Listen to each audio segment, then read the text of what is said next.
ہمیں سے ہر انسان اپنی لائف میں ڈفرینٹ فیزز سے گزرتا ہے۔ کبھی کبھی زندگی میں ایسی سچویشن ہوتی ہے کہ انسان کو بڑی بے چینی محسوس ہوتی ہے، دل میں بے سکونی ہوتی ہے، بالکل بے اطمینانی کی کیفیت ہوتی ہے۔ ایسی سچویشن میں ہمارا دین ہمیں کچھ ریکمنڈیشنز دیتا ہے کہ اگر ہم ان چیزوں کو اپنی زندگی کا حصہ بنا لیں، ان پہ عمل کریں، تو اس کے ذریعے سے ہم ان مشکلات سے اور ان کیفیات سے نکل سکتے ہیں۔ حسن بصری رحمۃ اللہ علیہ نے فرمایا کہ تم 3 چیزوں میں حلاوت اور شیرینی تلاش کرو۔ نمبر 1 نماز، نمبر 2 تلاوت قرآن، نمبر 3 اللہ کا ذکر۔ یہ 3 ایسے اعمال ہیں کہ لائف میں جب بھی آپ کو بے چینی محسوس ہو رہی ہو، بے سکونی ہو رہی ہو، تو ان 3 اعمال کے اوپر فوکس کریں اور ان 3 اعمال کو بڑھا دیں۔ نماز ایسا عمل ہے جس کے بارے میں رسول اللہ صلی اللہ علیہ وسلم نے فرمایا جعلت قرۃ عینی فی الصلاۃ، میری آنکھوں کی ٹھنڈک نماز میں ہے۔ آج اگر ہم دیکھیں تو ہماری آنکھوں کی ٹھنڈک نماز کیوں نہیں ہے؟ کیونکہ ہم ویسی نماز نہیں پڑھتے جو ہماری آنکھوں کی ٹھنڈک بن سکے۔ اللہ سبحانہ وتعالی نے قرآن میں نماز کے بارے میں فرمایا واقیم الصلاۃ لذکری، نماز قائم کرو میری یاد والی نماز۔ تمہاری نماز ایسی ہونی چاہیے کہ جب تم اللہ اکبر کر کے نماز پڑھنے کے لیے کھڑے ہو تو پھر تمہارے دل اور دماغ میں صرف اللہ ہو۔ جب تک یہ کیفیت نہیں ہوگی تب تک ہمیں نماز جو ہے وہ اس قسم کا فائدہ نہیں دے سکتی جو نماز کا اصل مقصد ہے۔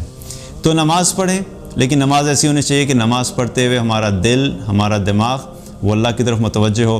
جب اللہ کی یاد والی نماز ہوگی تو اللہ سبحانہ تعالیٰ اس کے ذریعے سے دل کو سکون بھی عطا فرمائے گا، اپنا قرب بھی نصیب فرمائے گا اور اپنی خشیت بھی عطا فرمائے گا۔ دوسرا عمل کیا ہے؟ قرآن کی تلاوت۔ جب بھی بے چینی ہو رہی ہو، جب بھی بے سکونی ہو رہی ہو، قرآن کھول لیا کریں، قرآن کھول کے قرآن پاک کی تلاوت کرنا شروع کر دیا کریں۔ اور قرآن کی جب تلاوت کریں تو اتنی آواز میں ضرور کریں کہ آپ کی اپنی آواز آپ کے کانوں تک پہنچے، کیونکہ اللہ کے کلام کے پڑھنے کی بھی تاثیر ہے اور اس کے سننے کی بھی تاثیر ہے۔ جب انسان پڑھ بھی رہا ہوتا ہے اور ساتھ ساتھ سن بھی رہا ہوتا ہے تو اس کے ذریعے سے کیا ہے کہ اللہ سبحانہ تعالیٰ انسان کے دل کو سکون عطا فرما دیتا ہے اور ایمان کی حلاوت نصیب فرماتا ہے۔ تیسرا عمل کیا ہے؟ اللہ کا ذکر، اللہ کی یاد۔ اور ذکر کا مقصد ہی یہ ہوتا ہے کہ کسی کو یاد کرنا۔ تو جب ہم اللہ کا ذکر کی بات کرتے ہیں تو اس کا مقصد کیا ہے کہ ہم اللہ کو یاد کریں۔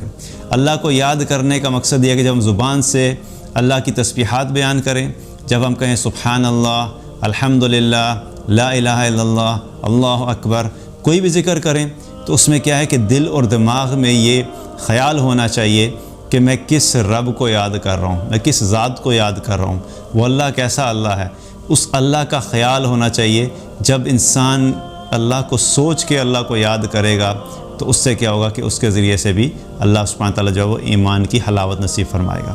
تو جب بھی پریشانی ہو، جب بھی مشکلات ہوں، جب بھی بے چینی ہو، دل میں بے سکونی ہو، تو ان 3 اعمال پہ فوکس بڑھا دیا کریں۔ ان کے ذریعے سے اللہ سبحانہ تعالیٰ ایمان کی حلاوت نصیب فرمائے گا اور دل کی بے چینی کو بھی دور فرمائے گا۔ دین کی بات پھیلانا صدقہ جاریہ ہے۔ ثواب کی نیت سے ویڈیو کو شیئر ضرور کیجیے۔ جزاک اللہ۔